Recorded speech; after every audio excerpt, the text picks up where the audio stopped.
మహబూబాబాద్ జిల్లాలో బీఆర్ఎస్ మహాధర్నా ఉధృతంగా మారింది. నేడు BRS working president KTR Mahabubabad జిల్లా నేడు నిర్వహించే మహాధర్నాలో పాల్గొననున్న నేపథ్యంలో బీఆర్ఎస్ శ్రేణులు పోలీస్ పర్మిషన్ కోసం ఎస్పీ ఆఫీసులో గంటల తరబడి కూర్చున్నారు.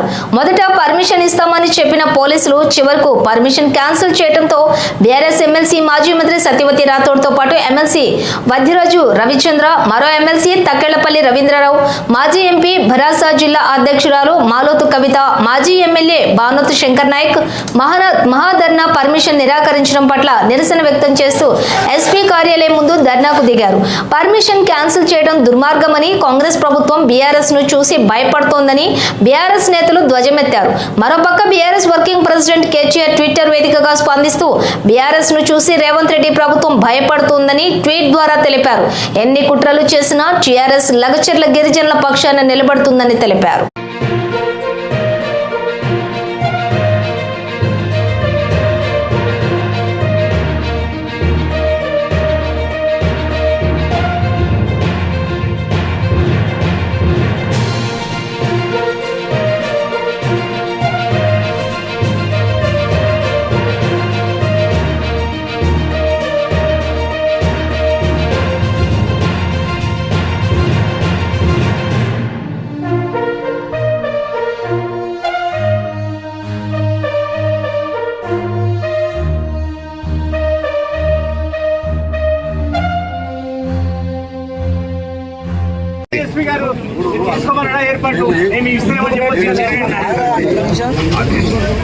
పాలసీ మ్యాటర్ ఉంటుంది.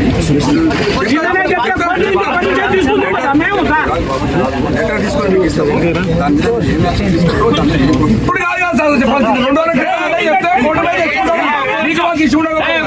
ఎక్కడ మేము ఎవరికి పొలిటికల్ గా అఫీషియల్ గా మేము ఇస్తామని చెప్పాము.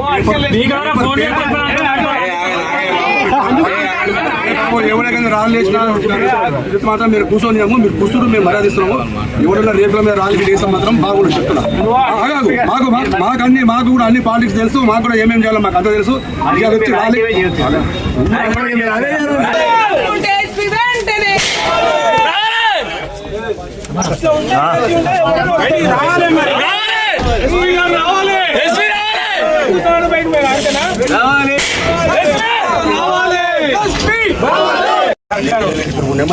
రోడ్డు మీద మీకు పేపర్ ఇస్తాము. దాని తర్వాత ఎమ్మెల్యే రాళ్ళతో కొట్టమని ప్రెస్ మీట్ పెట్టిండు.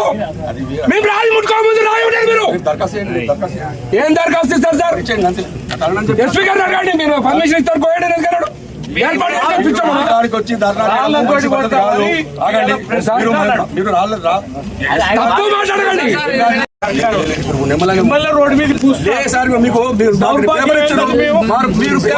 మీకు పేపర్ ఇస్తాము. దాని తర్వాత ఎమ్మెల్యే రాళ్ళతో కొట్టమని ప్రెస్ మీట్ పెట్టిండు.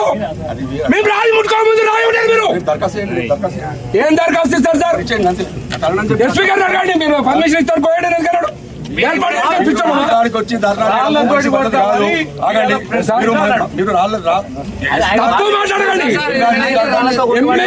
ఎమ్మెల్యే రాళ్ళతో కొట్టండి అని చెప్పిండు. పర్మిషన్ ఇస్తే ఇప్పుడు 9:30 అవుతుంది. 10 గంటలకు ఇస్తారు. రేపు పొద్దున మా ధర్నా మేము 10 గంటలకు అనుకున్నాం. ఏ కోర్టు అన్నా 10:30, 11 గంటలకు పనిచేస్తుంది. మీరు ఎందుకు ఇది ఏదో మీరు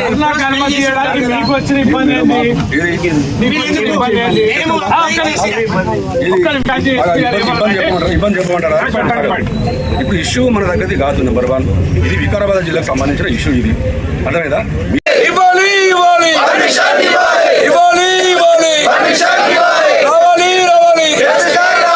పర్మిషన్ ఇస్తాను మోసం చేసే ఎస్పీ గారు. పర్మిషన్ ఇస్తాను మోసం చేసే ఎస్పీ గారు. పర్మిషన్ ఇస్తాను చేసే మోసం చేసే ఎస్పీ గారు. పర్మిషన్ ఇస్తాను మోసం చేసే ఎస్పీ గారు. ఇవ్వాలి ఇవ్వాలి ఇవ్వాలి ఇవ్వాలి ఇవ్వాలి ఇవ్వాలి పర్మిషన్ ఇస్తాను మోసం చేసే ఎస్పీ గారు. పర్మిషన్ ఇస్తాను మోసం చేసే ఎస్పీ గారు. రేవంత్ రెడ్డి మొండి వైఖరి, చర్చలలో గిరిజనులపై జరుగుతున్న దాడులను ఖండించాలి. లలిచర్లలో గిరిజనులపై జరుగుతున్న దాడిని, చర్చల గ్రామంలో గిరిజనులపై జరిగిన దాడిని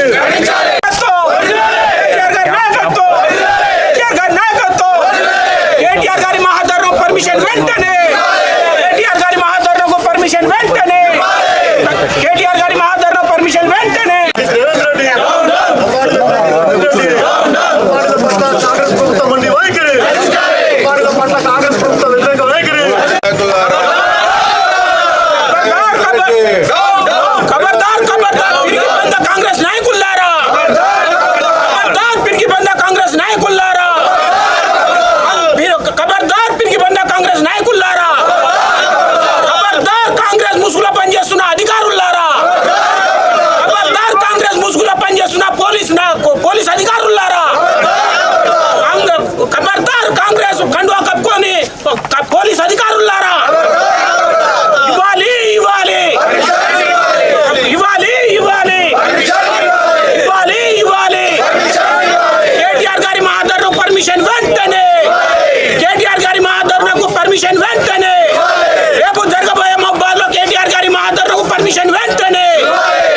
రేపు పొద్దున 10 గంటలకు మహబూబాద్లో మహాధర్నా పెట్టుకున్నాం. లగచెర్లలో గిరిజనులకు తీవ్రమైన అన్యాయం చేసిన కాంగ్రెస్ పార్టీ, కాంగ్రెస్ ప్రభుత్వం, రేవంత్ రెడ్డి గారు అధికారంలోకి రావడానికి గిరిజనులకు, దళితులకు, పేదవాళ్లకు అనేక హామీలు ఇచ్చి అవన్నీ తుంగలో తొక్కి వారి నైజాన్ని, వారి బుద్ధిని, వారి వక్ర బుద్ధిని మరొకసారి లగచెర్లలో ప్రదర్శించిండ్రు. రేవంత్ రెడ్డి గారికి ఈ సందర్భంగా, రేవంత్ రెడ్డి గారు నీ పతనం మొదలైంది, అది నీ కొడంగల్ నుంచి అనే సంగతి మర్చిపోయి వాళ్ళ మీద దౌర్జన్యం చేసి వాళ్ళేదో దేశద్రోహులు అయినట్టు, వాళ్ళేదో బందిపోట్లు అయినట్టు అర్ధరాత్రి అధికారుల మీద దాడి చేసిందనే నెపంతో ఈ దాడి కూడా పరోక్షంగా రేవంత్ రెడ్డి గారు, రేవంత్ రెడ్డి గారి ప్రభుత్వం మరి చేయించిందని చెప్పి మేము తెలియజేస్తా ఉన్నాం. రేవంత్ రెడ్డి అన్న తిరుపతి రెడ్డి పోతే 200 మంది పోలీసులు పోతారు ఎట్లా? ఒక కలెక్టర్ ఐఏఎస్ అధికారి తండకు పోతే కనీసం ఒక్క పోలీస్ పోడెట్లా? దీని మీద సమాధానం చెప్పాల్సిన అవసరం రేవంత్ రెడ్డికి, కాంగ్రెస్ ప్రభుత్వానికి ఉంది. అంటే గిరిజనులను ఉసిగొల్పి వాళ్ళ మీద అక్రమంగా కేసులు పెట్టి 10 రోజులుగా, గడిచిన 10 రోజులుగా వాళ్లకు నిర్బంధించి మరి ఆ తండాలను వల్లకాడు చేసిన రేవంత్ రెడ్డికి బుద్ధి చెప్పే విధంగా మాన్కోట్లో మహాధర్నా తలపెడితే ఇక్కడ గిరిజనులు దీనికి కేటీఆర్ గారు రావాలి అని చెప్పి పిలుపునిస్తే రేపు మేము ధర్నా పెట్టుకున్నాం. నిన్నటి నుంచి ఎస్పీ గారికి మైక్ పర్మిషన్ కోసం పెట్టుకుంటే ఇప్పుడు ఇస్తా అప్పుడు ఇస్తా అని చెప్పి నాంచి మేము అన్నీ తయారు చేసుకున్న తర్వాత, ప్రజలందరికీ చెప్పిన తర్వాత, అన్ని వేదికల ద్వారా అన్ని సంఘాల వాళ్ళను, అన్ని ప్రజా సంఘాలు, కుల సంఘాలు, బీఆర్ఎస్ పార్టీ నాయకులకంతా చెప్పుకొని ప్రిపేర్ అయ్యి ఒకవైపు డయాస్ వేసుకున్నాం.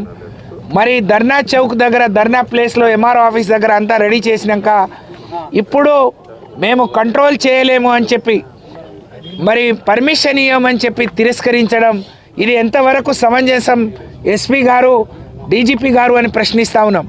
ఈ పిరికి పంద చర్య కేటీఆర్ గారు వస్తే 5,000 10,000 మంది వస్తే దాన్ని కంట్రోల్ చేయలేని వాళ్ళు, కొంతమంది గిరిజనుల ముసుగులో ఉన్న కాంగ్రెస్ పార్టీ దొంగలు కేటీఆర్ ఇక్కడికి వస్తే అడ్డుకుంటామని చెప్తే భయపడి మరి ఈ ధర్నాను పర్మిషన్ ఇవ్వలేదు అని చెప్పి మేము భావిస్తూ ఉన్నాం. ఇవాళ బలరాం నాయక్ను, రామచంద్రు నాయక్ను, మురళీ నాయక్ను ప్రశ్నిస్తూ ఉన్నాం. మీరు గిరిజనుల నాయకులని, గిరిజనుల ముసుగేసుకొని గిరిజనుల దగ్గరికి పోయి ఓట్లేసుకొని వాళ్లకు ద్రోహం జరుగుతుంటే, అన్యాయం జరుగుతుంటే ఇక్కడ వాళ్ళకు మద్దతుగా చేసే ధర్నాను కూడా అడ్డుకుంటామని చెప్తున్నారు. ఈ రాళ్ళు ఆ రోజు మేము మానుకుంట రాళ్లకు చరిత్ర ఉంది. ఆ చరిత్ర ఏందో తెలియని చరిత్రహీనులు మీరు. ఈ రాళ్ళు ఆ రోజు కాంగ్రెస్ మీద పడ్డాయి. బుద్ధి లేని, జ్ఞానం లేని, అవగాహన లేని మీరు ఇవాళ కేటీఆర్ గురించి చెప్తారా? కేటీఆర్కు, కేసీఆర్కు అనుకూలంగా మాత్రమే ఆ రాళ్ళు పడ్డాయి. ఆ రాళ్లకు చరిత్ర ఉంది. ఆ చరిత్ర తెలియని చరిత్రహీనులు ఏదో పిలిపిస్తే కొంతమంది అడ్డుకుంటామని చెప్తున్నారు. మేము ఇయ్యలేమని చెప్పడం, ఈ పార్టీ, ఈ ప్రభుత్వ పోలీసుల దుస్థితి ఇది తార్కాణమని చెప్పి నేను తెలియజేస్తా ఉన్నాను. ఈరోజు ఎస్పీ గారు ఇస్తా అనే పర్మిషన్ ఇవ్వలేదు.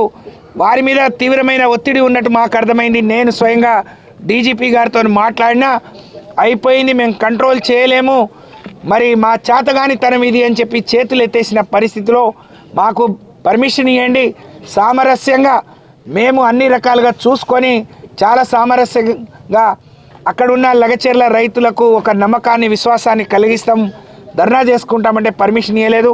మేము అన్నీ కూడా రెడీ చేస్తున్నాం. తప్పకుండా కేటీఆర్ గారిని బయలుదేరమని చెప్పాం. ఇవాళ రేపు ధర్నా కొనసాగుతుంది. జరిగే పరిణామాలకు ఇక్కడ పోలీసులు, ఇక్కడ కాంగ్రెస్ నాయకులు బాధ్యత వహించాలని చెప్పి నేను డిమాండ్ చేస్తా ఉన్నాను.